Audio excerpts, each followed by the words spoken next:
চলে যাব এখান থেকে, কেউ থাকবে না। যিনি থাকার উনিই যখন থাকেন নাই, কারো কাছে মালাকুল মউত অনুমতি নিয়ে আসে নাই, আসবে না।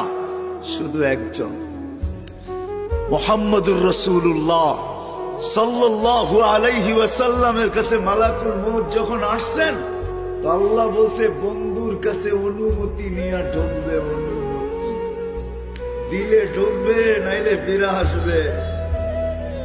বন্ধু আমার, খবরদার অনুমতি ছাড়া যায় গর্জায় ঢুকা যাবে না। আমাদের কারো কাছে অনুমতি নিয়ে আসবে না, ওনার কাছে অনুমতি নিয়ে গেছেন। তারপরও বলছে শোনো, ঢুকার অনুমতি দিলেই কিন্তু হাত রাইখা দিবা না, আবার অনুমতি নিবা, রাখবা কি রাখবা না। বন্ধু যদি হা বলে তো রাইখো, যদি না বলে তো চলে আইসো। না বন্ধু আমার। কার বন্ধু? হ্যাঁ, কার বন্ধু? হাবিবুল্লাহ।